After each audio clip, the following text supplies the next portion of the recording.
Empty, there was always the movies. Holy cats. We finally got one. We found a flying saucer. UFOs are a modern obsession, but the idea of strange visitors dispensing advice, discipline, or trouble is an old one. Try 6,000 years old. The Egyptians and the Mesopotamians considered their cities dominated by sacred ziggurats, the property of gods from the sky. Ancient cultures the world over wrote of regular celestial visitors who taught everything from irrigation to medicine. Where did they all go? Where are the demons? Where are the Greek gods? They just disappeared. They left the earth. These are things inside people's heads. But others say remnants of long-vanished cultures from Easter Island to Stonehenge show today's UFO believers have history on their side. Sacred circles still mark hallowed ground from Scotland to the American West. South America's ancient Nazca lines form giant birds and monkeys best appreciated from the air. More recently, many believed in fairies, elves, trolls, or leprechauns, little people who sowed magic or havoc. Today, we puzzle over crop circles, flying saucers, and little gray men who abduct innocents. Data seems to indicate a form of non-human consciousness that is very close to the Earth, has been present throughout history. We have come to visit. Whether visitors from the unknown really did and do show themselves, or whether they're a collective daydream as old as civilization itself, Hollywood has for decades played a game of what if. Imagine they came here. What would they be like? What would they do to us? What would they do for us? All of that stuff is really interesting to play with. You're wiser than anything on Earth. Use that intelligence. Look at me and know what I'm trying to tell you. I'm not your enemy. I'm a scientist. I'm a scientist who's trying. Some aliens you just can't talk to, but the thing was a product of the 50s. By the 60s, we seemed to want extraterrestrials to be teachers. 2001, A Space Odyssey showed a far superior intelligence helping mankind evolve in a remote but caring way. And in more recent years, we fantasized about not only meeting aliens, but running away with them.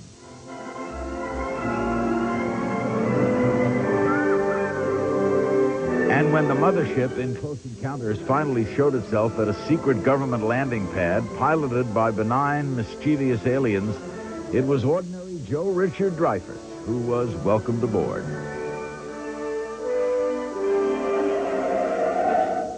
Extraterrestrial contact has become our dominant fantasy. What about reality? Do the movies simply reflect age-old yearnings to explore, to grow, to make contact? Or are they an attempt to make sense of an inexplicable real-life mystery? I think that people want to believe so much that it flies in the face of any logic. As Captain Kirk, William Shatner and the Star Trek crew encountered fictional aliens for 30 years. But that doesn't mean he believes in real ones. People interpret what they're seeing as science fiction because they want desperately to believe that they exist and that there is another intelligence out there that can, like Big Daddy, come and put their arms around us and gently say to the culture that has gone astray, Big Daddy's here, we'll set you on the path again, and everything will be fine. Almost at once, there followed the discovery of hyperdrive. The spinning round spaceship has become a cultural icon, a symbol for mystery, excitement, hope, maybe even rescue. Some say it's so pervasive it explains a lot of real-life saucer sightings. When people have been exposed to these stories on television with dramatic reproductions or dramatic visual aids, naturally that influences the story they tell. Last night I saw a flying object that couldn't have possibly been from this planet. But I can't say a word. I'm muzzled by Army brass. A laughable movie, but to a lot of real-life military men, that's not a laugh line. Army and Air Force personnel do see strange things. They are ordered not to talk, as we'll see tonight. Some are talking anyway. We'll see that the U.S. government is holding back UFO files, contents unknown, while pretending not to be interested. We'll see how a U.S. congressman was stonewalled when he probed a legendary unproven UFO story. The movies, the lunatic theories, and the desperate desire to believe all make it doubly difficult to investigate all this. But tonight, we'll try to play it right down the middle as we ask whether UFOs are the story of the century or just a case of wishful thinking by a troubled species hoping for company in a lonely universe. We are back in Rachel, Nevada with our first two distinguished guests. Stephen Greer is a North Carolina doctor. He does a lot more than watch the skies. He fires off messages, and he says that someone or something is responding. Dr. Greer is looking for close encounters of the fifth kind. Also here, the dean of UFO researchers, a man who says the world governments have engineered a kind of cosmic Watergate to hide the truth from the public. The esteemed nuclear physicist Stanton Friedman. What is key, Stephen, about this area, Area 51? Well, this area has been reported for a number of years to house black operations from the Air Force and other agencies that have allegedly been back engineering alien spacecraft, as they're called, or extraterrestrial spacecraft. This is the place where the Air Force supposedly hides things from us. Yeah, I'm not saying that that's the case, but that's what is reported here. What do you think goes on here, Doctor? Mister, please, Larry, no free degrees. Okay, you're a doctor, you're Mr. Yeah, there's no question that there's all kinds of secret government development projects going on over the hill. Whether any of them have anything to do with flying is another question entirely. Certainly, if you were going to try to test fly a new strange vehicle, this would be the place to do it. It's a huge area, access is prohibited. We're not on Area 51, we're nearby, because they wouldn't let us on Area 51. What would happen if we went there now? We'd be stopped at the gate. We would not, and we could be arrested. I know of people who've been arrested for trying to look over the mountain to look down at the area. What does the sign at the gate say, Stephen? I haven't actually been over there. What's the name of this base? There are several names. Area 51 is the larger name. We're near Nellis Air Force Base. There's Groom Lake, there's Papoose Lake. There's a whole bunch of different and facilities. And the Air Force tells us this is what? Until very recently, they were saying there's nothing out here. No, that thing out there is not there. Yeah, it's not there. You can't look at it, and the guards can't look at your videotape on your camera because they're not cleared to see what isn't there. We'll get to that later. What, Dr. Greer, do you believe? By the way, your specialty is what? Emergency medicine, emergency and trauma medicine. So you're in an emergency room every day? Yes, well, not every day, but enough. You treat trauma patients? Yes. How'd you get into this? Well, it's a long story. I had an interest. My uncle worked on a project working on the Apollo mission, and I had an interest in space. And many years ago, I had a sighting at fairly close range of an object that was clearly not an airplane. And from that, my interest grew, and I developed an interest to the point that I founded a research organization called CSETI, and for Center for the Study of Extraterrestrial Intelligence. What, at this minute, do you believe? Well, you know, I separate my belief from what I know. Okay. What do you know? Okay, our assessment at this point is that there is at least one extraterrestrial civilization which has managed to make its way to our corner of the universe. And number two, that there's no evidence at all that they have hostile intentions towards this planet. And number three, that the priority at this point must be trying to establish some sort of a liaison to them, some sort of a diplomatic liaison to them, and that's what we're working on. How do you know this? Well, I personally have been within a few hundred feet of these craft as they have been maneuvering. You've seen them? We have seen them. I've been on research teams that we have put out in areas where these objects have been seen, and we have been able to signal to them. We have been able to vector them within a few hundred feet of our location, 10 feet above the ground. There's no question in my mind that these are real and not a figment of anyone's imagination. Stanton, do you believe Dr. Greer? Yes, I believe Dr. Greer. My own beliefs are a little different in the sense that I agree with what he said, but I carry it a lot farther. I'm convinced after 36 years of study and investigation that the evidence is overwhelming that planet Earth is being visited by extraterrestrial spacecraft. That means some UFOs are alien spacecraft. Most are not. I don't care about those. Right. Second, we're dealing with a kind of cosmic Watergate. That means some few people in the government know what's going on, not everybody. Third, none of the arguments made by the debunkers like Carl Sagan and Phil Klass, who never refer to the relevant evidence, stand up under careful scrutiny. And fourth, we're dealing with the biggest story of the millennium. Visits to planet Earth, successful cover-up of the best data, the bodies in the wreckage from 1947, for 47 years. Why? I don't speak for the government, but I'll give you 5 reasons. Yeah. Go. One, we want to figure out how they work to make wonderful weapons delivery and defense systems. They can fly circles or anything we got flying. Rule number 1 for security, if you set up a secret project, is you can't tell your friends without telling your enemies. They watch Larry King, too. Second problem, the other side of the coin, what if the other guy figures out how they work before you do? How do you defend against them? You don't want them to know you know, they know. Third, if there were to be an announcement made by highly trusted individuals that indeed some UFOs are alien spacecraft, what would happen? We can imagine church attendance would go up, mental hospital admissions would go up, stock market would go down. But I think the biggest thing that would happen, based on 600 college lectures, is that the younger generation, which was never alive when there wasn't a space program, would immediately push for a new view of ourselves, instead of as Americans, Chinese, Canadians, as Earthlings. And this plot is conceived to be hidden for these 5 reasons. By whom? I didn't give you 2 of them. Apparently the intelligence agencies have been running the show for a long time. I mean, the National Security Agency admits it's withholding 156 UFO documents. You're saying, Stanton, that the President Reagan knew about this and kept it hidden, or he didn't know? I think he probably did know and kept President it Bush knows. Certainly Bush knows as head of the CIA beforehand. President Clinton knows. I have no idea how much he's been briefed. He's got a lot on his plate right now. He might have been told very little of the whole story. Yeah, my view on this is a little different, and that is that I don't believe that when most people in government say they don't know anything about this, they are really telling the truth. And I question whether the current president and some of his cabinet have been adequately briefed. This isn't to say that there aren't people in some of the agencies who know. I'm sure there are. But I think the control point on this is not where most people would think it would be. You've contacted them, or you believe you've contacted them? We have had limited exchange. Yes. By what means? By light signaling and by graphic signaling and What do you mean, through light other signaling? Like a well, Morse code? basically, for example, if an object is arriving out in the field, we will try to By the way, I engage hope it happens now. Well, who knows? But we will signal to it, and then it'll signal back congruently. Saying what?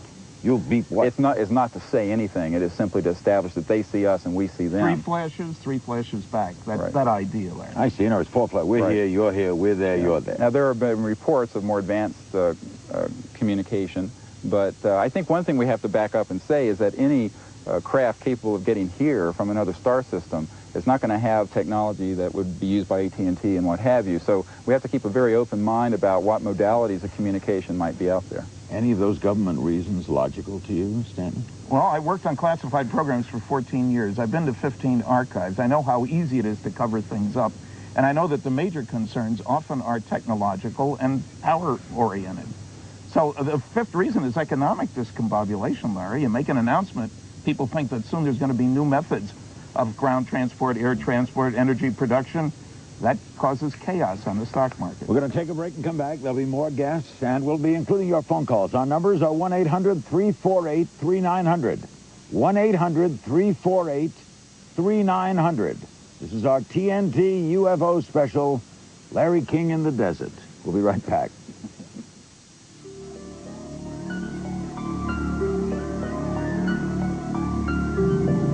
My mind is open. There's good evidence tomorrow. I'd love to hear it. I'd love to believe that we're being visited. Coming up, the secrets of Area 51.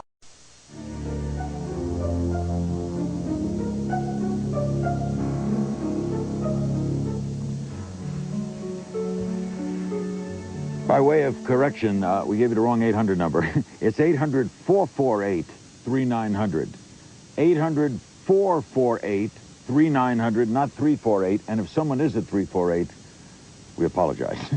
It's 448-3900. Welcome back. We're in Rachel, Nevada, in the shadows of the mysterious Area 51. Just behind us in the foreboding desert scrub, amazing things are going on. That much is certain. But a growing list of witnesses say that they're hiding more than just secret planes back there. How much more? Our crews went in for a look.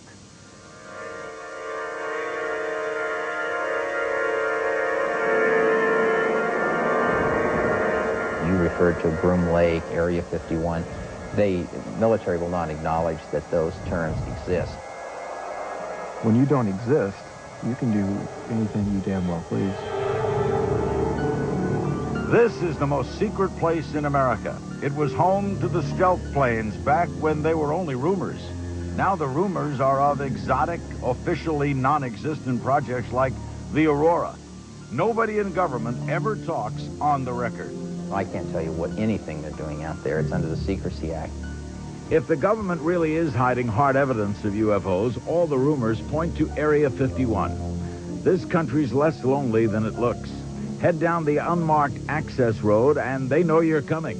The desert's alive with electronic sensors. If you drive past signs warning you not to take pictures, unmarked white Jeep Cherokees appear with men in camouflage, wielding binoculars and rifles.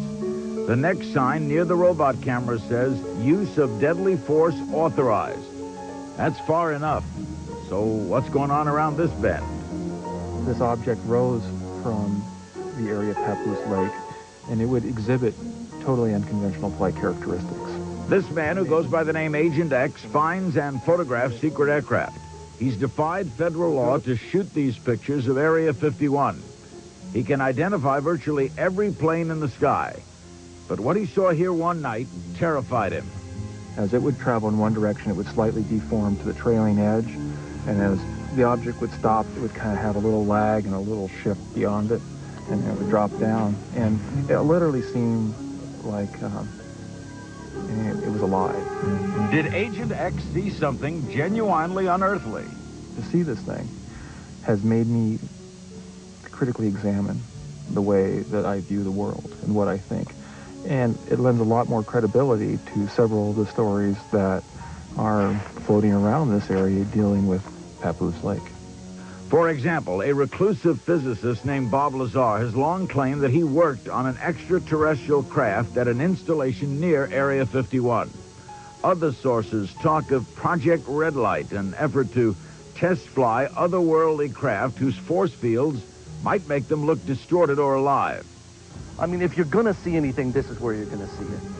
So believers are lured to Tiny Rachel in the shadow of Area 51, where the first thing you see is a government radiation meter. Rachel is 100 people in one bar, the Little Ailey Inn, where saucer hunters trade tips and Alien Heads stands guard. And all kinds of folks stop by. I am an alien visitor, but I don't look like one. I'm in disguise. Glenn Campbell's seen all kinds. A computer programmer turned desert activist. He's running a one-man campaign to open up the secret base. My angle is, let's look at the government secrecy, see if this is excessive. And if it is, and we can hack away at it a little bit, then eventually all these mysteries will be solved. Campbell's still undecided about UFOs, but he doesn't like Area 51 security patrols making arrests on public land or wiring it up with motion sensors. And he doesn't like the Air Force trying to seize even more land around Area 51. Between the security, the threats, the radiation meter, and the UFO talk, he says this is a scary place. People really are afraid of leaking things out. I see that. I used to believe that the government couldn't possibly keep a secret this big, but now I see that in this particular place it could. Nevada Congressman James Bilbray says yes, Area 51 has secrets to keep.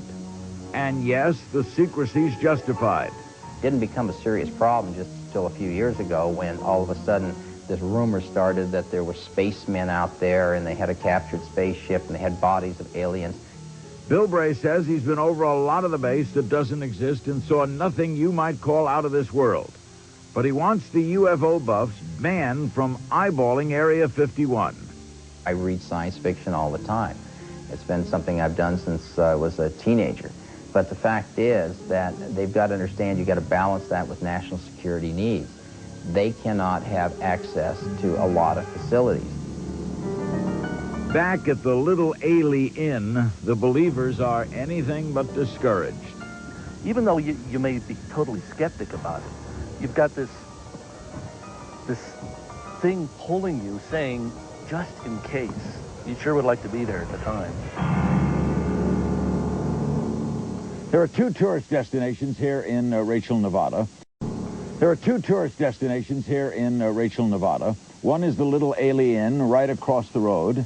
The other is the Area 51 Research Center. Its operator, Glenn Campbell, who's presided over a kind of media frenzy over the past recent months, joins us and our panel now, joining Stanton Friedman and Dr. Stephen Greer. What do you believe? You moved from Boston out here, right? That's right. Just for this? Just for this, and I don't believe anything. I just like to let the evidence speak for itself. What do you do? What did you do in Boston? I was a computer programmer, and essentially I do a lot of the same stuff here. I organize data. You don't believe... What fascinated you to come live out here? Well, I came because of the UFO stories, and they still fascinate me, but what really keeps me here is the human stories. This is really cutting-edge humanity. This is an example of how humans deal with the unknown. And I think regardless of what the truth is, it's interesting to see this process work. What do you know about Area 51? Well, certainly the vast majority of it is routine military testing of secret weapons, things that wouldn't be too interesting to most civilians. But I do not discount the possibility that there is alien hardware being kept out there or have been kept at some point. You're open to that possibility? I'm open to it. Why? I continue to hear secondhand stories from workers who have been in there that suggest this. Certainly, workers in there do not discount this possibility themselves. The workers in there, where do they live? They live on the base? Largely they live in Las Vegas, and they're shuttled up in jets. In jets? That's right. We can't land there. Can't even go over there, right? We can't do it comfortably, no. What does the Air Force say if we call them in Washington about that base? They'll say the area is used for training. How many people are there? Perhaps 1,500, that's a guess. Okay. Okay, why is this a secret, in your opinion? And we can all chime in on this. It's a secret because it's always been a secret. Let's say they got a plane there that can go vertically take off and go 8,000 miles a second and traverse the Earth in 2 minutes. Right. Tell us. Wow. Why can't they tell us? They should be able to tell us. The secrecy has always been the modus operandi. Are they worried about Saddam Hussein? What? Yes. Who's the enemy? Good point. Good point. What do you think, Stephen? Why don't they just tell us? Tell us what the plane is. Well, I think there's a lot of residual secrecy left over from the Cold War, and big institutions turn around about as easily as a supertanker. And I think a lot of the policies that are currently in place are holdovers from the Cold War era. And in other words, Stanton, do you think we're holding things secret that anybody in the public could know about? I think there are a lot of those things, Larry, but you have to understand we're dealing with an annual $34 billion black budget in the United States. About half on technology, that's a lot of bucks, and half on spying. National Security Agency, CIA, DIA, NRO, all these things. That's power. When you've got knowledge that nobody else has, that's power, and these guys want to stay in power. The fact that Cold War has gone down doesn't matter to them. They want their jobs. We have in front of us a UFO model, if we can show that on. It's from the Tester Corporation. We discussed Bob Lazar in that earlier package. This is based on was built based on Bob Lazar's description of the craft that he says he saw at Area 51. Glenn, do you believe him? I don't know what to believe. That's a great story. It's well-constructed story. It's a beautiful model. It's a beautiful model, and there's a rich technical story behind it. You can believe it or not believe it. Could it be experimental American aircraft? I seriously doubt it. If it Why? does anything that it's, well, where are the wings? where are the air where are the engines? Where are the engines? It's something Maybe it's far. a roll along the ground thing. It could be. Larry, it's important to recognize here that there are two separate questions with regard to the model. A, whether there are vehicles of that sort out at Area 51. B, whether Bob Lazar is telling the truth. I've done an enormous amount of research, and I find that nothing checks out. He isn't a scientist. He didn't go to MIT. He didn't go to Caltech. He didn't work for Los Alamos. Worked there for a while as a technician, apparently. He's a liar? Yes. So you don't believe this is there? That's a separate question. He may have heard stories about something just like that. I certainly don't believe his reconstruction of the means of propulsion. He's got a nice story. It's good science fiction, but as a nuclear physicist, and I've worked on nuclear rockets and fusion rockets and such, the story doesn't hold together when you look at it critically. Now, there's nuclear science you know. Yes. But there's a separate issue here, not whether that is at this area, but does such a thing exist and has it been documented? The answer to that is absolutely yes. There are daylight photographs of objects quite close to what that looks like, which are very good. I acquired one through a person working with us at NASA. And I'll tell you another thing, and that is in England in 1992, we had a research team that was successful in vectoring into the field that we were operating in, within about 10 feet above the ground, an object that looked almost identical to that. So I would be inclined to believe that there are such craft. Whether there's one at Area 51 is another question. Maybe the model's based on what he saw, not the other way around. How long have you been here, Glenn? 2 years. In that time, are you more inclined to believe or less inclined? The most obvious stories are that you can come here to this remote desert highway and see flying saucers on demand, and I think that's ridiculous. However, the longer I'm here, the more ex-workers I talk to, the more I'm not so sure about this craft. There's a lot of interesting stories, and they all seem to hold together, that the Air Force has somehow obtained craft. And what do you like do with them? How do you make a living doing what you do? I have a little... Who uses your service? Oh, visitors come and buy my book, and I have a little mail order business where I sell documents relating to this.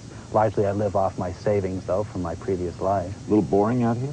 Oh, no, not at all. Not boring? It's a rich pageant of humanity. You blink and miss the city. A rich pageant of humanity comes here. Oh, aliens of all sorts. You might have seen Ambassador Merlin on the cliff. I've met a number of aliens, and that's what fascinates me, how people respond to this sort of thing. We will include your phone calls throughout this program. Other guests are coming too, by the way, but let's take our first one. With us are Glenn Campbell, Dr. Stephen Greer, and Stanton Friedman. I'm Larry King, and this is our UFO special on TNT, and we go to Petoskey, Michigan. Hello. Hi, Larry. I have been interested in this in a long time. I have two questions. The first one is there any proof that people are actually abducted and then returned, like with these horror stories such as abuse and probing, to where they're really scared to death? And the second question? This is from a Christian point of view. A lot of it has come up that we feel that angels have been looking after us for quite some time because of the end being near and so forth. Has that ever been... Religious aspect in a minute. Thank you for calling. First aspect. You got a point? Well, that's highly controversial, and my own fix on that... You think? I think it is extremely rare that anyone is taken on board one of these. I think probably between 90 and 99% of those sort of reports are not what they appear to be. Even with the book by the Harvard psychiatrist? Yes. And so I would say that there have been a few accounts where people have been taken on board. I think it is much rarer than UFO followers would have you think. I was technical advisor on the UFO incident that's playing today on Turner, and I'm convinced that some people have indeed been abducted. Remember, the question isn't, are all the stories true? The question is, are any? The question isn't, are all UFOs alien spacecraft? The question is, are any? Any conflict with religion, as any of you see it? I've seen people who feel conflicted by it. Yes, certain fundamentalist groups say we're the only intelligent life in the universe, and this is the work of the devil. And I don't buy that either. I mean, for them, it's a problem. For me, if you're impressed with the God of our local planet, how much more impressive to think of the God of the local neighborhood. Let's get another call. Virginia Beach, Virginia, with Messrs. Friedman, Greer, and Campbell on our UFO special. Hello. Yes, I'd like to know if there's any truth to the alien ship that crashed and there were 7 bodies and they were taken around to different cities in the United States, and one of them is supposedly still in Langley, Virginia. Well, could you address that? Thank you, Stanton. I'm the original researcher on the so-called Roswell incident. 16 years I've been plugging away at that. Yes, I'm convinced that a saucer crashed, that bodies were picked up and recovered. Where they are now, I don't know. Nobody is telling me. I'm not on the distribution list for the classified documents. Where the wreckage is now, I don't know either. But there is overwhelming evidence that at least one, more likely 2 saucers crashed in New Mexico in 1947. We'll be getting into lots of this, and some of the things discussed we'll be covering as well, and we have another guest joining us. You're watching our TNT special on UFOs. We're in the deserts of Nevada, about 2.5 hours out of Las Vegas, and nothing like Las Vegas. I guess I believe that there were at least 3 alien bodies on board this vehicle.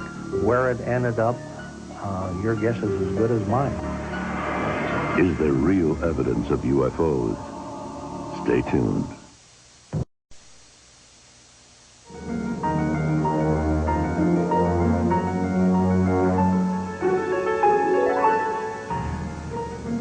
I'm looking. We're back in Rachel, Nevada. UFO folklore is full of great stories about the evidence that got away, the pieces of a crashed saucer, the incredible photos, the little bodies. So there are so many possibilities, but basically two, really. Either it is all just folklore, or a very efficient cover-up that has snatched away at all of our conclusive proof. What are we left with? It's what a courtroom lawyer would call the best evidence. You decide how good it is.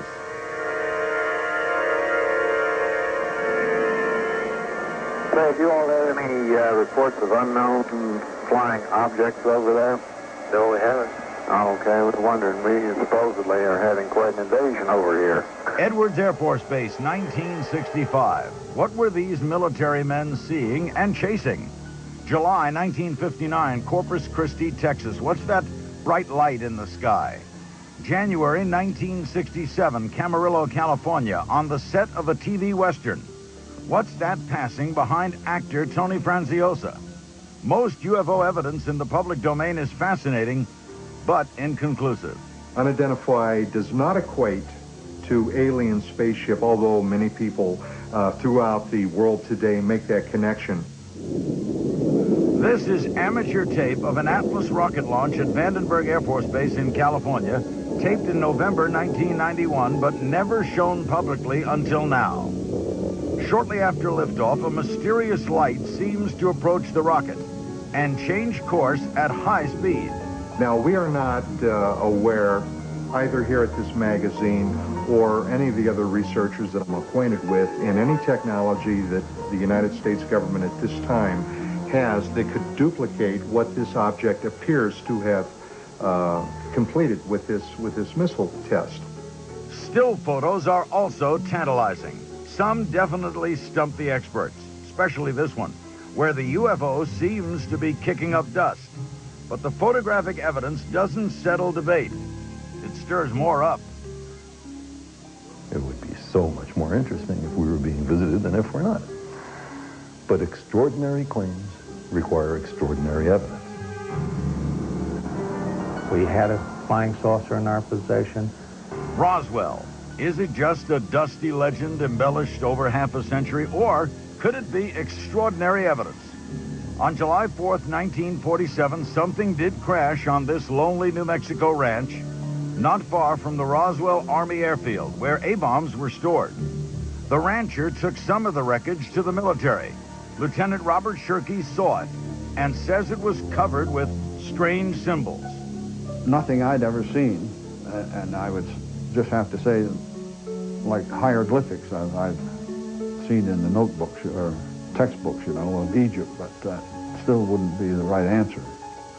The military seized the crash site, but forgot about its own PR man. Without orders to the contrary, he called the local papers.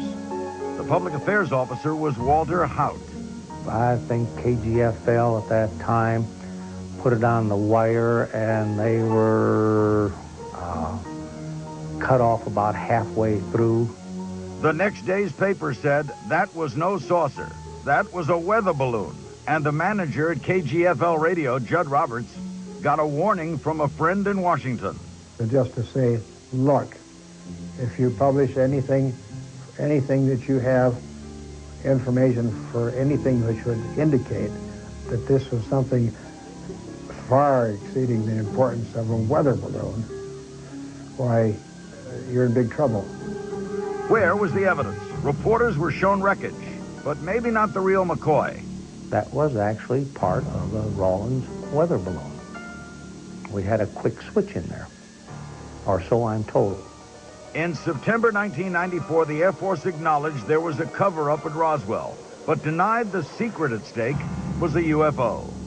And it was part of what was then a top-secret project known as Project Mogul, designed to use very high-altitude balloons equipped with, in effect, microphones or acoustic sensors to try to detect when the Soviets when the Soviets exploded their first nuclear weapon. The Air Force offered the Project Mogul story after years of prodding by New Mexico Congressman Stephen Schiff. who was stonewalled when he first filed a routine query with the Pentagon. Well, the response was not routine. The response was a letter from the Air Force that simply said, rather curtly, we sent your letter over to the National Archives. So for them to refer me to an agency that they knew couldn't provide any information, I think was nothing short of a runaround. Many in Roswell today believe the new Air Force explanation is just another facet of a long-running deception. The town now boasts 2 UFO museums, which tell the story a lot of people want to believe. I guess I believe that there were at least 3 alien bodies on board this vehicle that did crash. The Air Force says an internal search uncovered nothing even hinting at a recovered UFO. But a July 1947 FBI memo says an object purporting to be a flying disc was transported by special plane to Wright Field for examination. Wright-Patterson Air Base in Ohio, long the focus of rumors about crashed discs and recovered bodies. I believe that this is an issue of government accountability, that people have a right to know, unless there's an immediate security reason why they can't. Schiff is having the General Accounting Office probe further. But few think if the Air Force is still hiding anything, the GAO could really expose it. So hard evidence of UFOs remains elusive. The stories are awesome. The proof is always just out of reach. There's not one case of convincing physical evidence. And scientists would give their eye teeth to get their, fingers on an extraterrestrial technological alloy or something like that. There's never been a case like that. At least not one we know about. We're back with Dr. Stephen Greer, Stanton Friedman, and Glenn Campbell, and we're joined now by a man who's written extensively on the Roswell incident and who believes the evidence is better than we have been allowed to see. He is Air Force Captain Kevin Randall. He's with us here in Rachel. You're in the Air Force Reserves. What got you onto this to begin with, Captain? It was actually my partner, Don Schmidt's fault. He thought there was other things that needed to be done in the Roswell case. We thought we would go to Roswell. We'd spend 3 or 4 days down there. We'd solve the case. We'd go home. 6 years later, we still don't know what happened, other than it was a crash of an alien spacecraft. Of that, you're convinced? Absolutely convinced. Right. Now, you're an Air Force officer. In the inactive reserves, yes. But you were in the active Air Force? Yes, and in the United States Army as a helicopter pilot. What are they hiding? Alien spacecraft. Why? The bodies. I think in 1947, as they said, it was something that needed to be hidden. They wanted an opportunity to exploit it without having to worry about espionage. In 1962, the Brookings Institution did a study of what would happen if people of Earth were contacted by an alien civilization. Of the 15 disciplines, economists, anthropologists, theologians, 14 of them said it would be disastrous for our civilization. We know that the Army participated in civil rights violations in 1947 that they don't want to admit today. And we believe, as other people said, knowledge is power. As long as you know something I don't know, you're more powerful. But Captain, and you co-wrote with Donald Schmitt The Truth About the Crash at Roswell, right? And you feel, and you've advised networks and the like, and you've been prominent in this field for a long time. Why would this great story, as Carl Sagan said, the scientist's story of the millennium, the politician's story of the millennium, wouldn't a president love to go on television tonight and say, yes, they're out there? No, I don't think he would. You don't think so? I think a lot of the problem we have is the news media, the scientific community are afraid of losing their credibility. If you suddenly come out and say, yes, I believe in flying saucers and the United States government has one, and we cannot present you with the hard physical evidence, they don't want to hear that story. If Carl Sagan had that story, he wouldn't break it. If a famous scientist had that story, he wouldn't break it? I think that Carl Sagan has to see physical evidence, and Carl Sagan is not looking at physical evidence. He says, where's the physical evidence? Right. We have 4,500 landing trace cases where the UFOs have interacted with the environment. There is pieces of metal held in private hands, but we cannot get the scientific community to look at this stuff. They all say it doesn't exist. No one likes security unless it's a case of national interest. So you got to have security during wartime. The A-bomb, which is not far from here, had to be secured, and that was hidden very well. Why does this have to be secured? impact on society, Larry. We can't neglect that. Based on what? What impact? What would we do if we knew there was life in another universe? How would this change my tomorrow? If they were out there, what would I do? Not go to Los Angeles? Out there, no way. If they're coming here, and if they are abducting people, and if government officials would have to admit they've been lying for 47 years, there goes the next election for all the people who have been lying. So you believe this is a vast political conspiracy between Newt Gingrich and Bill Clinton? They both know this. No, I didn't say that. I don't know what they know, but I think they've certainly had advice over the years not to break this story, that it would impact on religion, on economics, on all aspects of our life. The biggest puzzle of all, Dr. Greer, and all of you can jump in on this, it's been asked, I'm interested in your response. Why did they land here and not in Boston? Well, first of all... Well, the fact of the matter is, and not Washington. This is commonly said, and what I point out to people is that in 1952, in July, shortly after we detonated the first hydrogen bomb, or around that time, there were 2 weekends in a row where they flew in formation over the White House and the Pentagon. There were Air Force people who saw it, airline pilots, a very well-described phenomenon. But they don't land there. Well, but Larry, they do land all over the country. As Kevin said, there are 4,500 physical trace cases. These are cases. 65 countries where they're seen on or near the ground, and when they leave. If you mean, why don't they land and charge admission to climb on board? Why don't they land and talk to... Land here now. What, you're presuming that they're here to get on your show or to talk to the president or whatever? I presume anything. They're presuming, obviously, they want to make contact. Why do they land in deserted areas when there's populated areas? But maybe they don't want to talk to Earthlings. Maybe we're not worth talking to. But why speculate? You're forcing us to speculate about what's in the alien mind. We don't know. If we were talking about other races on Earth, at least we have the commonality of all being human. But now we're talking about an alien race, and the question that's also raised, when they crashed one in New Mexico, why didn't they come back and pick it up? Glenn, has the government made let's say there are no UFOs. Has the government made a mistake in keeping this secret? Yeah, this has generated, let's say there were no UFOs. They've perpetuated, if there is a myth, they've perpetuated. They have. This is a symptom of the black budget, of excessive government secrecy, where there is no knowledge, then folklore will fill the void. I'm not saying that this is all folklore here, but it would be, and that's probably what's confusing. But let me say something here. I think that the cart is being before the horse here, and that is that in no other area of scientific endeavor do you have to have proof before you begin investigating it openly. And this is a hypocritical standard which I think some people like Carl Sagan have held up. If there's only a 1 in 10 chance that all the evidence that we know of to date indicates that we are being visited by an intelligent life form from another solar system, this is one of the most significant things in human history. And we do not have to trot out a dead alien body in order to begin to seriously, in the scientific community, begin to research. We need extraordinary investigation. That's what we need. Right. Why do you think so much is going on now, Captain Randall? Why this sudden upsurge in interest here? Well, I think one of the problems we have is the Air Force is now on the spot. A lot of people are beginning to listen to our comments about what happened at Roswell. There was a movie that was on Showtime about Roswell. Books are coming out about it. They're suddenly under pressure, and the congressmen are asking what's going on. So they've launched a preemptive strike, if you will, by publishing their report saying that what happened at Roswell was nothing more than a Project Mogul balloon, implying that the balloons of Project Mogul were something special. Let's include more phone calls on our TNT special with Greer, Friedman, Campbell, and Captain Randall. We go to Manassas, Virginia. Hello. Hello? Hi.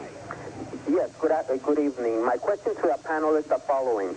I understand the U.S. government cover up when it comes to the UFOs, but what I don't understand is why the UFOs, having all the technology they have, why don't they just land in front of your show or in New York where everybody can see them? Sir, so we'll repeat it again because it does confound people. In our wildest dreams, we don't know, we can't think for the alien mind, as you said. But still. What is it you want, Larry? In my lecture, I don't deal with any of the stuff you've seen, our listeners have seen. I deal with facts and data. 5 large-scale scientific studies. The biggest one isn't mentioned in the 11 anti-UFO books. Project Blue Book, Special Report 14. Data on 3,200 sightings. All of the debunkers are aware of it. None of them even talk about it. We don't talk about mysticism, about, strange behavior out in the wild. Stan, that this is an advanced culture that can do things we can't do? Well, certainly, one of the laws you learn when you study technology is that progress comes from doing things differently in an unpredictable way. The future isn't an extrapolation of the past. The nuclear rockets I worked on aren't just better chemical rockets. Entirely new physics. Then isn't it logical to say, when you say, what do you want? Isn't it logical to say they're studying our culture by only visiting remote areas? But they don't only visit remote. They're seen over big cities. They're seen by multiple witnesses. There's sightings right over New York. Larry, if you look at the congressional testimony of 1968, 12 scientists. There's loads of reports, multiple witness sightings over big cities, radar sightings, sightings by astronomers, by pilots, by meteorologists. Whatever you want, it's there if you look. Spring Valley, New York, for our panel. Hello. Yes, hi, Larry. I have a question for your general panel. I understand there's an area not far from where you are in Groom Lake called Area S4. And this Area S4 supposedly has even more high-tech covert black projects in operation right now. I was wondering if any of the panel knows about this. Thank you, sir. Glenn? That story comes from the story of Bob Lazar, that he claims that these craft he worked on were at Area S4. I have not heard that from other sources, however. Papoose Lake is a very good place to have a secret saucer base. It's many miles behind even Groom Lake. All these people, these 1,500 who work at this Air Force base here, keep this secret? They fly back and forth to Las Vegas? They have the fear of God. They were flown out here this morning? Not this morning, it's a weekend, but on weekdays, yes. Well, let's take it a step further. What happens if they're working on a secret airplane? Okay. Nothing to have to do with flying saucers, but they're working on a secret airplane. Aren't they keeping that a secret? And they kept the A-bomb, a great secret. Right. One of the tens of thousands of people. But let me point out, you don't have to look into a secret area. In the last 3 years, there have been hundreds of videotapes of these objects maneuvering over 22 million people in Mexico City. And you know, so it's not a question of being remote or even in a secret area. If I flew a small plane over there now, what would they do to me? You'd lose your license, probably. It's like flying over the White House. We'll be right back with more and more of your calls. We've got a full hour to go. This is our special live in Rachel, Nevada. We'll be right back.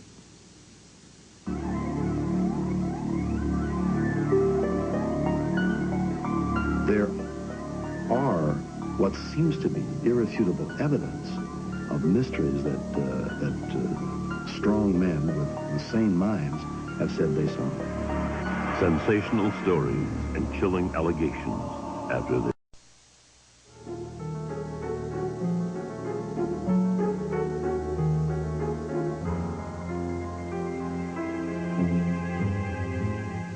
We're back in Rachel, Nevada. Our phone numbers are 800-448-3900.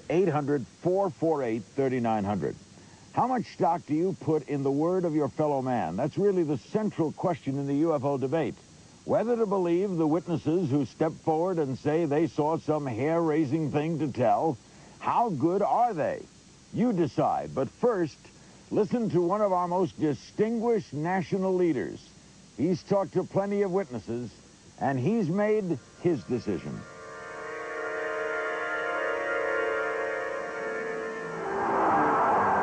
I think the government does know. Barry Goldwater, senator, presidential candidate, and believer. I can't back that up, but I think that at Wright-Patterson Field, if you could get into certain places, you'd find out what the Air Force and the government knows about UFOs. From his ham radio shack outside Phoenix, the senator disclaims direct knowledge of UFOs, but he does confirm a disturbing story about an exchange with General Curtis LeMay. Reportedly, a spaceship landed, and it was all hushed up, quieted, and nobody ever, I've never heard about much of it. I called Curtis LeMay, and I said, General, I know we have a room at Wright-Patterson where you put all this secret stuff. Can I go in there? I've never heard him get mad, but he got madder than hell at me, cussed me out, said, don't ever ask me that question again. The most arresting arguments for the reality of UFOs come not from photos or documents, but witnesses, like Robert Dean, retired Sergeant Major, U.S. Army. Dig into this thing and tell the American people the truth. Dean was attached to NATO in Paris in the 1960s. He says a series of UFO incidents over Eastern Europe almost touched off World War III because each side thought they were seeing a secret weapon from the other side. NATO finally launched a secret UFO study, says Dean, and in 1964, he saw the astounding result. I couldn't believe my eyes because it confirmed everything I had ever suspected, that we were really not alone, and apparently the human race had never been alone.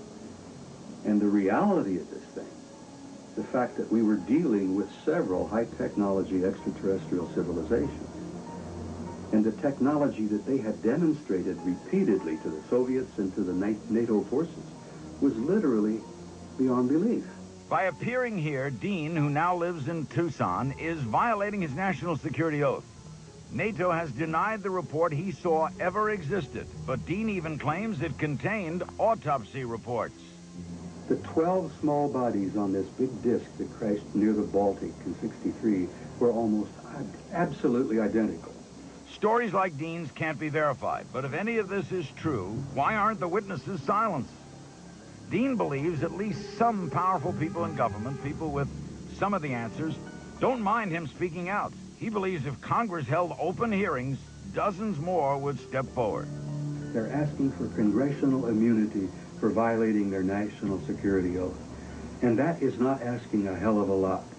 The most controversial witnesses of all are the alleged abductees.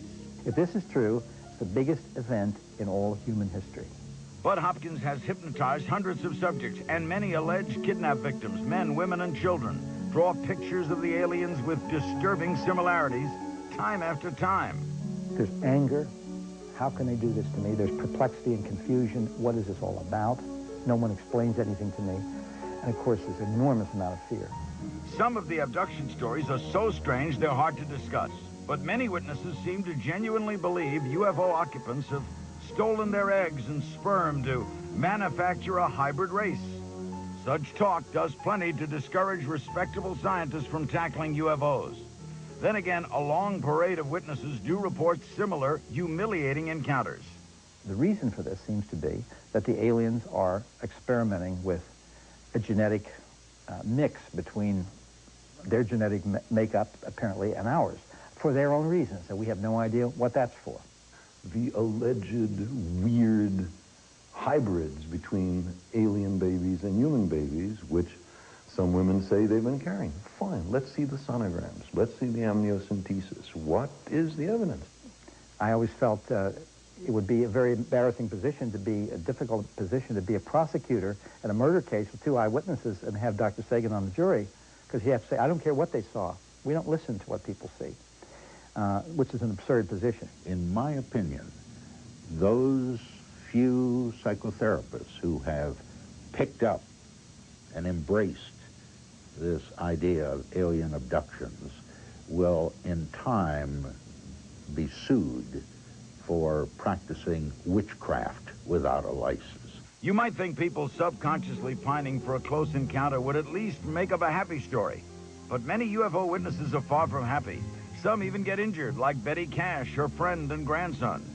They were driving near Houston one night in 1980 when they saw a glowing, beeping object in the sky surrounded by military choppers. Soon after, all 3 suffered symptoms of radiation sickness, nausea, burns, headaches, and hair loss. The witnesses sued the government, but their case was dismissed. Despite the misery and risk of ridicule, however, Cash and a lot of UFO witnesses stick to their stories. And not everybody dismisses those stories. I'd like someday to be alive when they divulge all this stuff. He doesn't.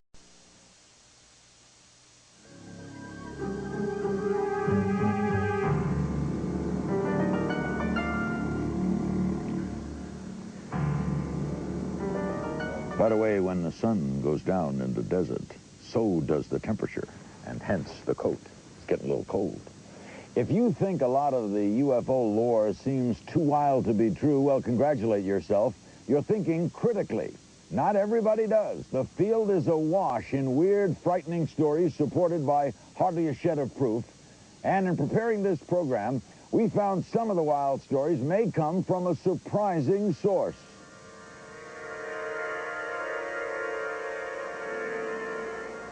It's one small step for man, one giant leap for mankind. Old rumor, Armstrong and Aldrin saw UFOs on the moon. Newer rumor, the Mars Observer wasn't really lost, but is secretly orbiting the red planet, taking pictures too fantastic and frightening to release. I spent 10, 15 years on Mars Observer. Those guys are out of work today. They're not off somewhere and walking out with a secret smile on their face. This is nonsense. This is truly nonsense. Dive into the UFO subculture and you see why establishment scientists don't. Welcome to the world's weirdest rumor mill. Secret alien underground bases, secret alien joint government terrorists performing unspeakable medical procedures on people. Not a bit of proof for any of that. We have to ask ourselves, what's the genesis of stories like that? Incredibly, there's evidence that some of them come from inside the government itself. And he pulled out a plain brown envelope. And as he did so, he said, "My superiors in Washington have asked me to show this to you." I was out in a place called Crossville, Alabama. Linda Moulton Howe is a TV journalist who probes cattle mutilations and UFOs. While producing a report for HBO in 1983, she says she was invited to Kirtland Air Force Base in New Mexico by an agent of the Air Force Office of Special Investigations. She was led to a secure room and handed a document which shocked her. Began a very dry and brief summary of, according to this paper I was being shown, the crash and recovery of silver discs in a variety of locations in the southwestern United States and a place in the northern part of the nation of Mexico. According to this paper, there were 6 of these small, gray-skinned, large-eyed, noseless, slit-for-a-mouth beings, and that one was alive. Howe was told she'd been chosen to break the story of the century. She was promised official film of saucers and aliens. She told her bosses. Then came delays and excuses from her military connection, and ultimately nothing. HBO lost faith, dropped Howe's project. Was she exposed to genuine secrets or a weird hoax? Either way, what was the point? It seems to be a concerted effort to spread disinformation.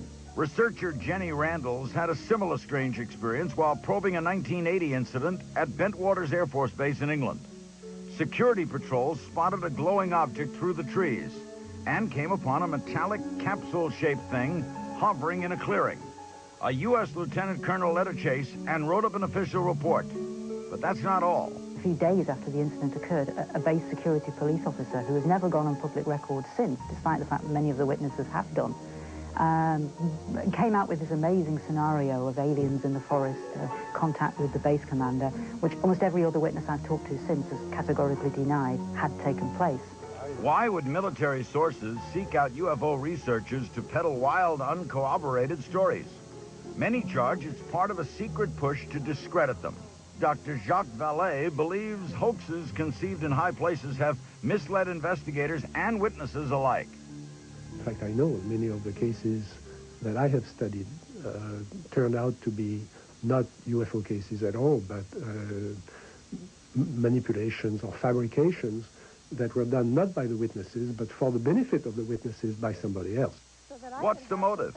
Some say ridicule. If the idea is to hurt people's credibility, it's worked. And when real events happen, when there are real crash discs or there are real beings that walk into somebody's pasture and they see them, we'll just make sure that ridicule and disinformation immediately follow, and that will keep everybody, including the media, from paying any attention. Now, I think that has been a policy decision. Take the controversial Majestic 12 papers, supposedly prepared in 1952 for President-elect Eisenhower. They discuss recovered saucers and alien bodies. The paper surfaced in California in 1987, but Linda Howe was shown some of the same language in her odd encounter in 1983. And another shadowy source told Jenny Randles about Majestic 12 in 1986. If the papers are real, they're astonishing. If they're fakes, they're clever fakes from the same sources who had contact with Linda Howe and Jenny Randles. Why? This information has several purposes. One, it's to muddy the water.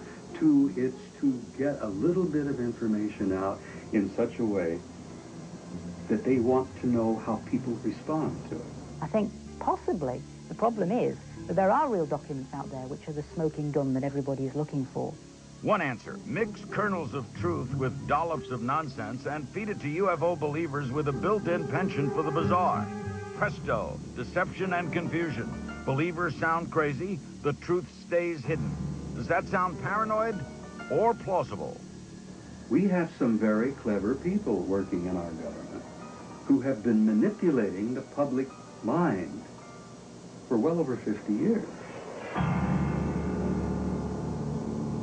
Our panel will comment on what we've just seen. We'll take your reactions as well by phone when our special continues. Don't go away.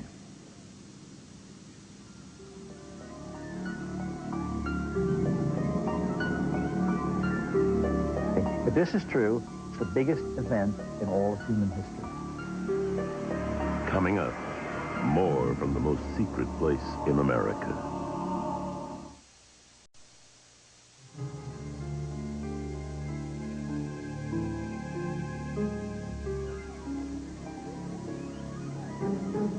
It is now cold in Rachel, Nevada. We would be crazy to supply a definitive answer to the UFO riddle tonight. All we're trying to do is take it seriously for a change and ask one hard question most respectable reporters haven't bothered to ask. What do we really know?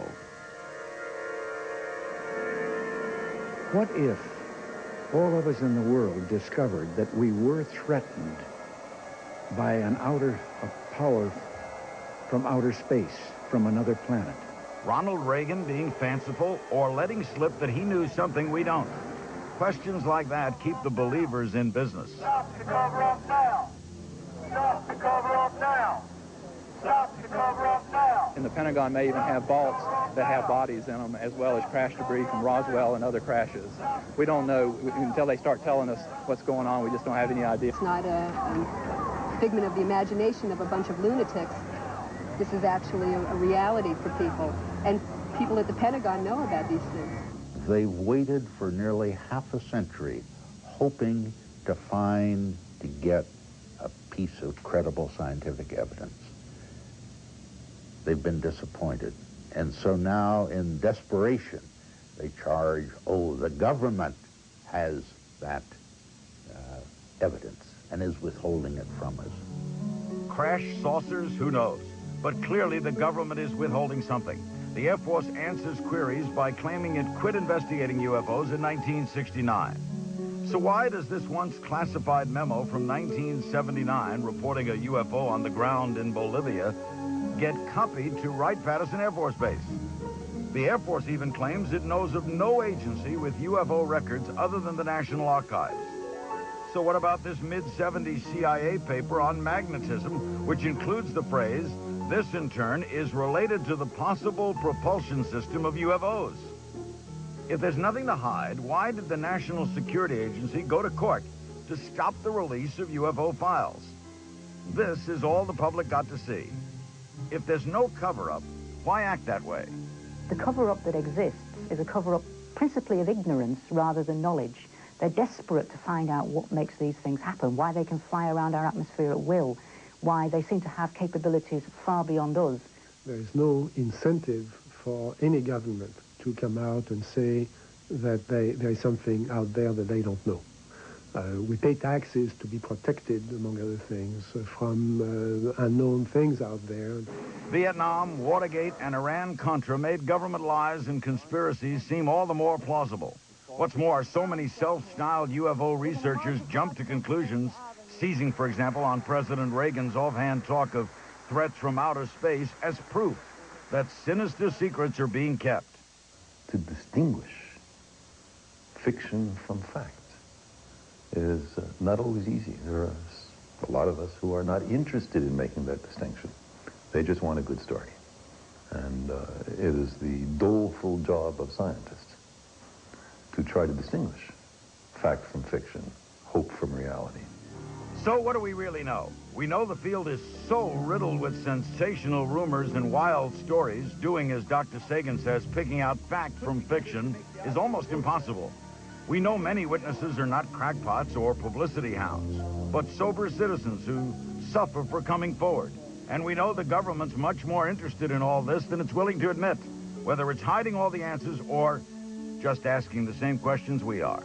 I have never, ever had anything but respect at one level for anyone inside of our government who's been trying to ride this difficult story, not knowing what they were dealing with, not wanting the status quo to suddenly be disrupted for reasons that may not have any kind of importance in terms of if there was not a perceived immediate physical threat, then let's wait, let's find out what this is, and then we'll announce it to the public. The problem is this has been going on now for 50 years of the policy of silence. But for 50 years, respectable scientists have turned their back on the UFO question, at least in public. Until that changes, and until the governments of the world unlock those censored files, whatever they hold, what chance do we on the outside really have of solving the puzzle? I'm an optimist. I think again and again in the history of science, you've had phenomena that were thought to be ridiculous or were covered up or were repressed, and that turned out to be very significant. So maybe history says we ought to listen to the thousands of witnesses who say they not only think, they know. Something is out there. They conducted autopsies. I saw the photographs. The metal was, had the appearance of the backside of aluminum foil. I get letters from Saudi Arabia, from New Zealand, from Russia. So the phenomenon is extremely widespread. I think the government has an obligation to come forward with the information it has and to make it public. The American people are stronger than their government has ever realized. They're brighter, they're stronger, they're braver, they're more courageous than their government even recognizes. I still believe at the deepest level in my heart that this subject will come out, the people will learn the truth, they will deal with it, and they will grow from it and develop and go on from there. Is he right? Will we develop and grow from it? Do we really want to know? I think we have to know. How can we survive as a culture, as a society, if there's information that we're not allowed to know, we're not privy to? How can we make...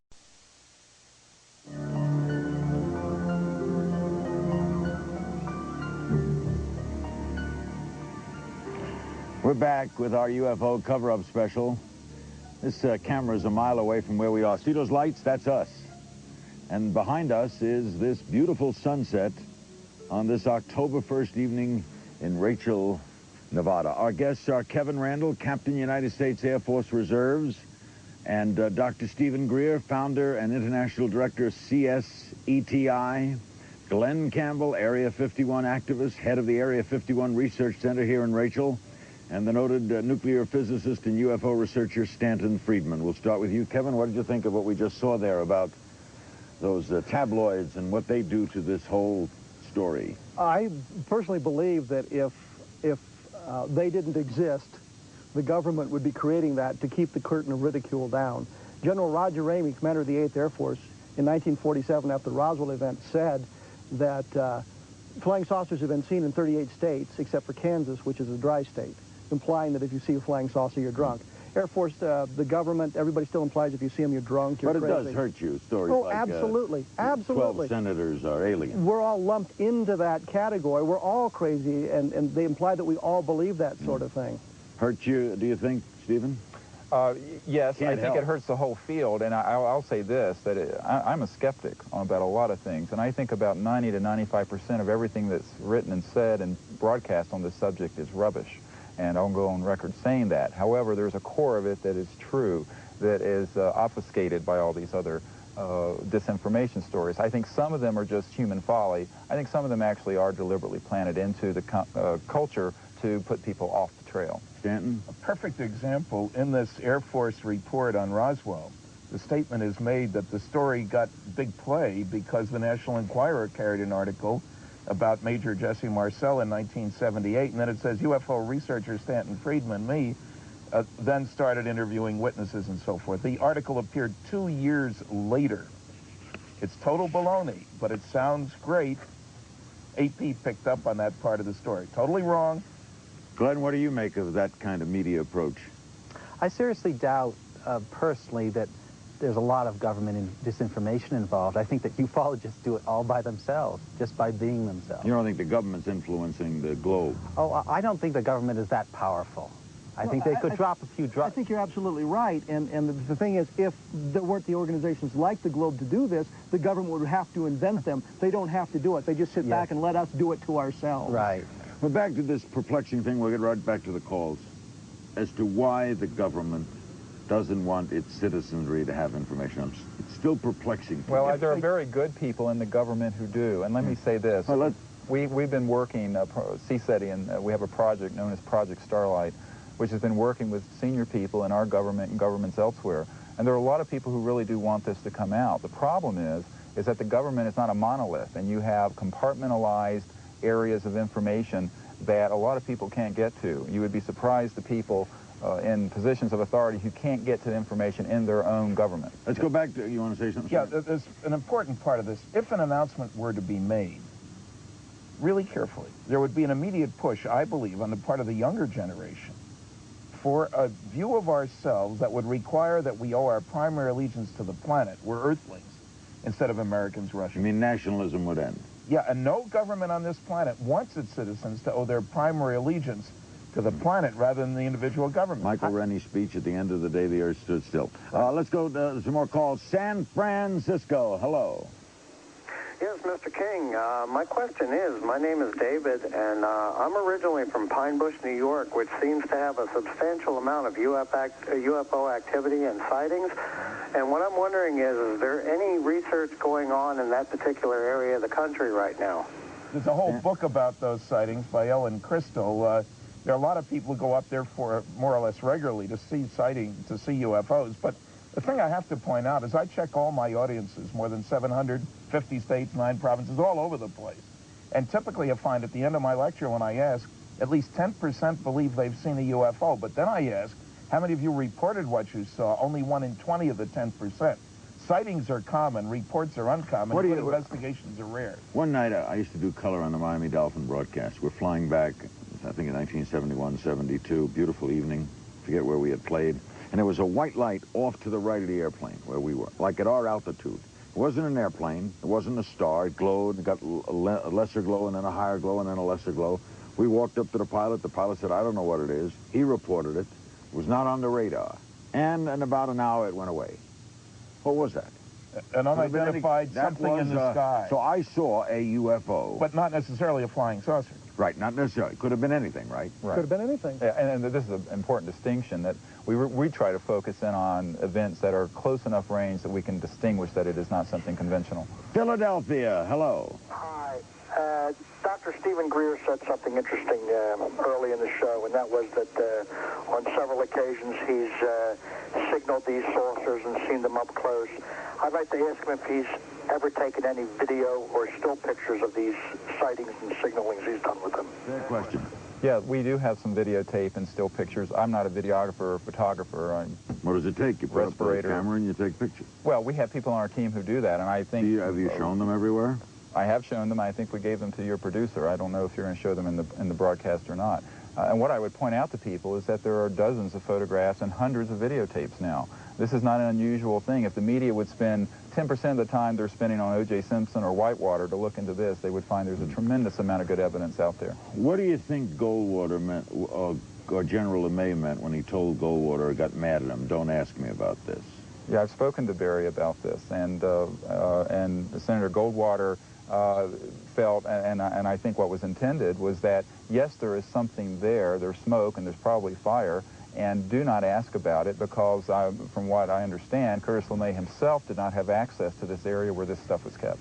We'll have more on our UFO special from Rachel, Nevada on TNT. I'm Larry King, back with our guests, some more phone calls, another very interesting package right after this. I think it's quite clear that the major powers of the world have access to a lot of information about UFOs. How much do we know? The climax of the mystery after this. Is he right? Will we develop and grow from it? Do we really want to know? I think we have to know. How can we survive as a culture, as a society, if there's information that we're not allowed to know, we're not privy to? How can we make intelligent decisions about what we're going to do in the future if something is kept from us? Yeah, I think, too, that perhaps during the Cold War there were reasons to keep this quiet. I don't think those reasons exist anymore, and that if it's done in the proper fashion, if an announcement concerning this can be done in a proper way, that it will be the catalytic event that will lead us into the next millennium in a state of much better than we are now, I think. Or else these people we just saw were lying, Stan. Yeah, I think it's easy to call people liars, Larry, and the noisy negativists, as I call them, often do that without checking their facts, without getting their data straight. I think what's important here is to recognize that the future of this planet is going to be interconnected with space, whether we like it or not at this point in time.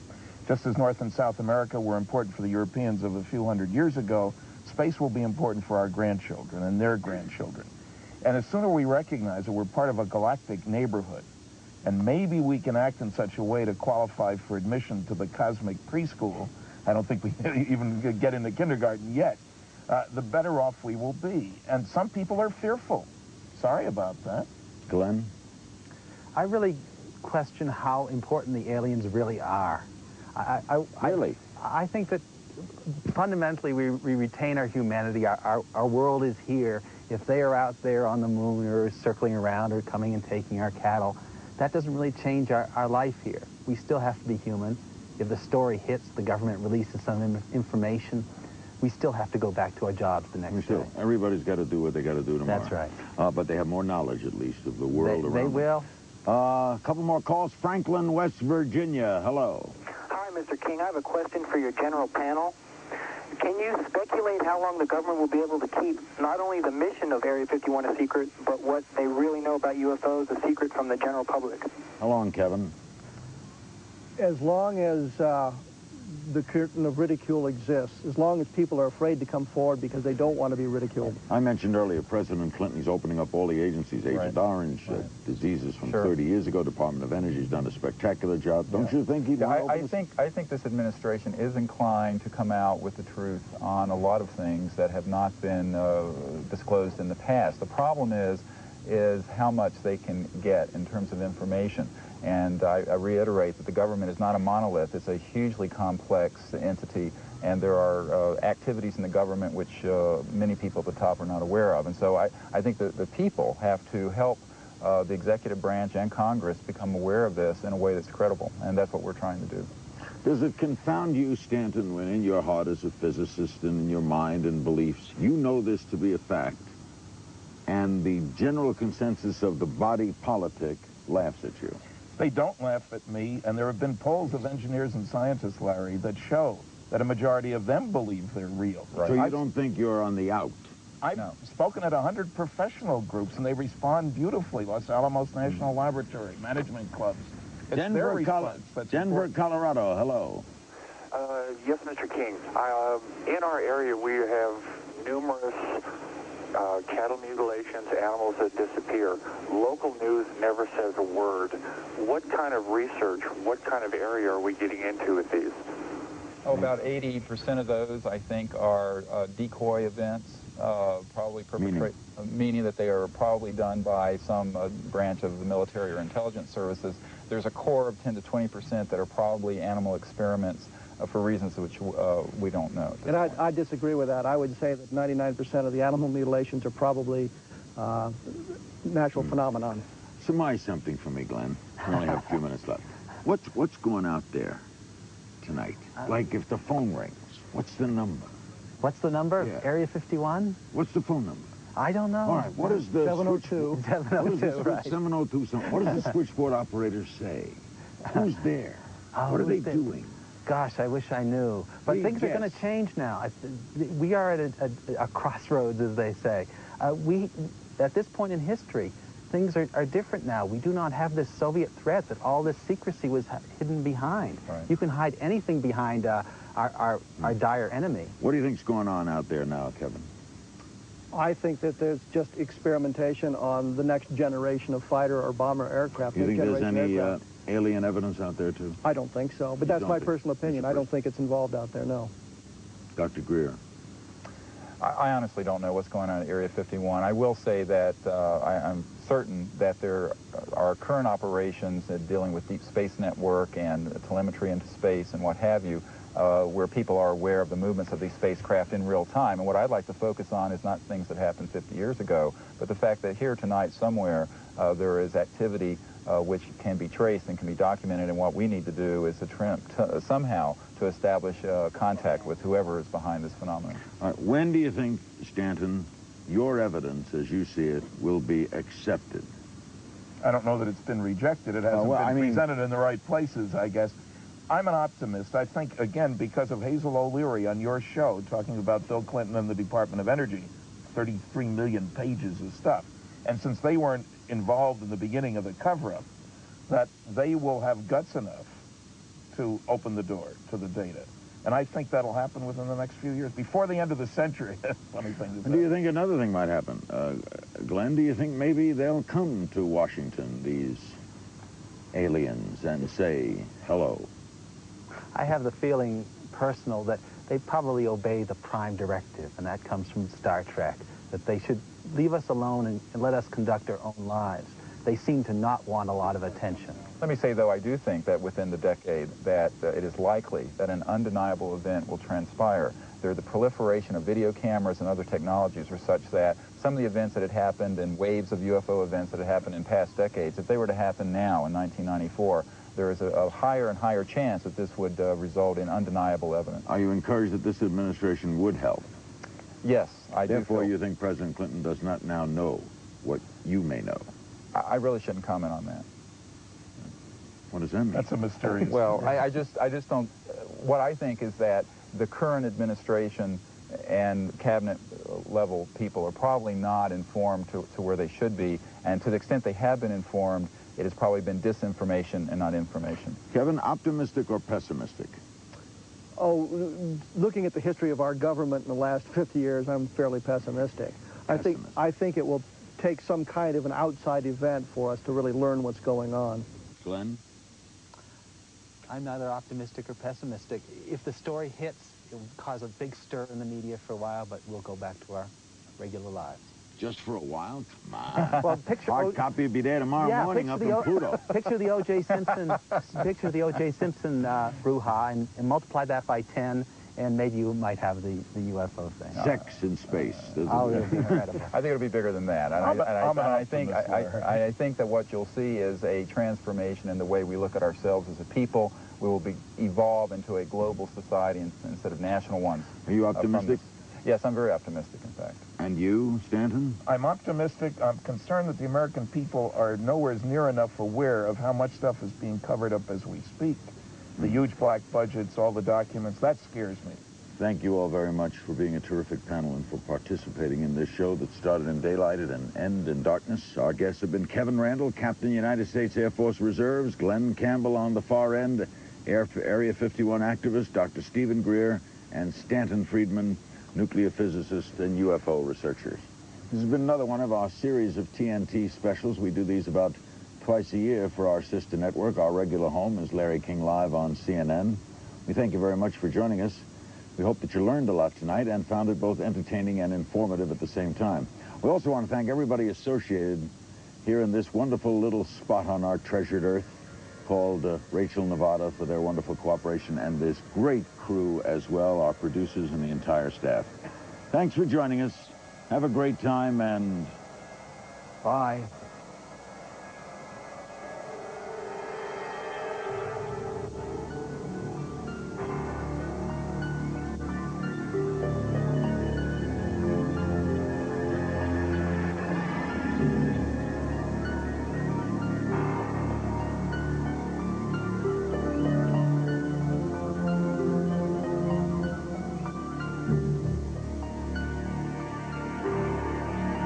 Captain Kirk William Shatner and the Star Trek crew encountered fictional aliens for 30 years, but that doesn't mean he believes in real ones.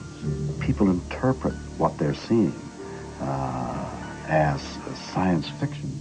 because they want desperately to believe that they exist and that there is another intelligence out there that can, like Big Daddy, come and put their arms around us and gently say to the culture that has gone astray, Big Daddy's here, we'll set you on the path again, and everything will be fine. Almost at once, there followed the discovery of hyperdrive. The spinning round spaceship has become a cultural icon, a symbol for mystery, excitement, hope, maybe even rescue. Some say it's so pervasive it explains a lot of real-life saucer sightings. When people have been exposed to these stories on television with dramatic reproductions or dramatic visual aids, naturally that influences the story they tell. Last night I saw a flying object that couldn't have possibly been from this planet. But I can't say a word. I'm muzzled by army brass. A laughable movie, but to a lot of real-life military men, that's not a laugh line.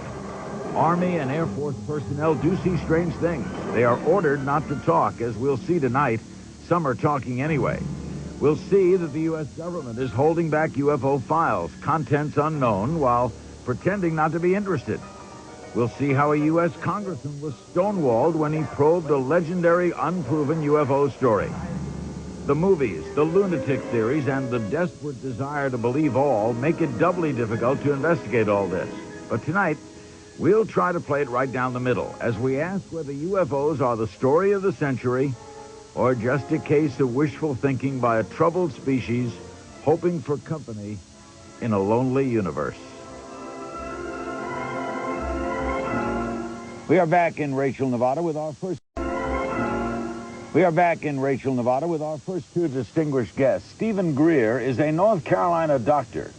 He does a lot more than watch the skies. He fires off messages, and he says that someone or something is responding. Dr. Greer is looking for close encounters of the fifth kind. Also here, the dean of UFO researchers, a man who says the world governments have engineered a kind of cosmic Watergate to hide the truth from the public. The esteemed nuclear physicist Stanton Friedman. What is key, Stephen, about this area, Area 51? Well, this area has been reported for a number of years to house black operations from the Air Force and other agencies that have allegedly been back engineering alien spacecraft, as they're called, or extraterrestrial spacecraft. This is the place where the Air Force supposedly hides things from us. Yeah, I'm not saying that that's the case, but that's what is reported here. What do you think goes on here, Doctor? Mister, please, Larry, no free degrees. Okay, you're Doctor, you're Mr. Yeah, there's no question that there's all kinds of secret government development projects going on over the hill. Whether any of them have anything to do with flying is another question entirely. Certainly, if you were going to try to test fly a new strange vehicle, this would be the place to do it. It's a huge area, access is prohibited. We're not on Area 51, we're nearby, because they wouldn't let us on Area 51. What would happen if we went there now? We'd be stopped at the gate. We would not, and we could be arrested. I know of people who've been arrested for trying to look over the mountain to look down at the area. What does the sign at the gate say, Stephen? I haven't actually been over there. What's the name of this base? There are several names. Area 51 is the larger name. We're near Nellis Air Force Base. There's Groom Lake, there's Papoose Lake. There's a whole bunch of different and the Air facilities Force out here. tells us this is what? Until very recently, they were saying there's nothing out here. No, that thing out there is not there. Yeah, it's not there. You can't look at it, and the guards can't look at your videotape on your camera because they're not cleared to see what isn't there.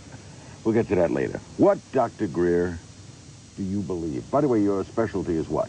Emergency medicine, emergency and trauma medicine. So you're in an emergency room every day? Yes, well, not every day, but enough. You treat trauma patients? Yes. How'd you get into this? Well, it's a long story. I had an interest. My uncle worked on a project working on the Apollo mission, and I had an interest in space. And many years ago, I had a sighting at fairly close range of an object that was clearly not an airplane. And from that, my interest grew, and I developed an interest to the point that I founded a research organization called CSETI, and for Center for the Study of Extraterrestrial Intelligence. What, at this minute, do you believe? Well, you know, I separate my belief. Empty, there was always the movies. Holy cats. We finally got one. We found a flying saucer. UFOs are a modern obsession, but the idea of strange visitors dispensing advice, discipline, or trouble is an old one. Try 6,000 years old. The Egyptians and the Mesopotamians considered their cities dominated by sacred ziggurats, the property of gods from the sky. Ancient cultures the world over wrote of regular celestial visitors who taught everything from irrigation to medicine. Where did they all go? Where are the demons? Where are the Greek gods? They just disappear?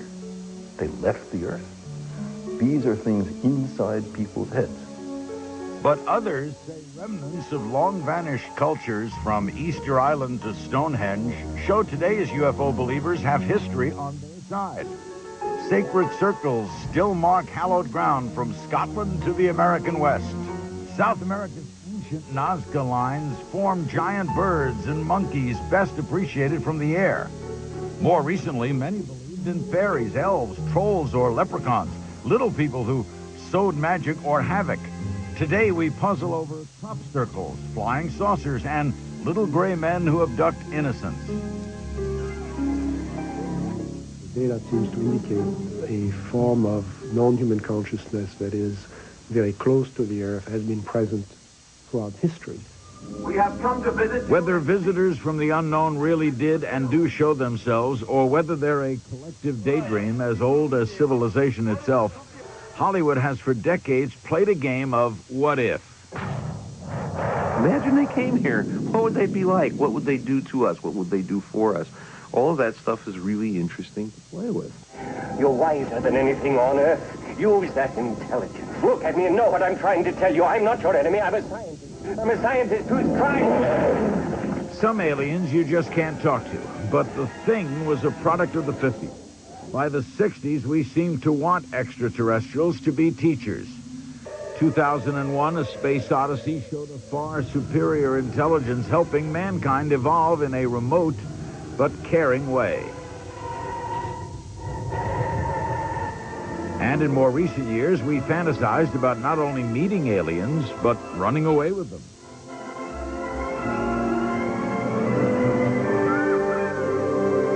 And when the mothership in Close Encounters finally showed itself at a secret government landing pad piloted by benign, mischievous aliens, it was ordinary Joe Richard Dreyfuss who was welcomed aboard.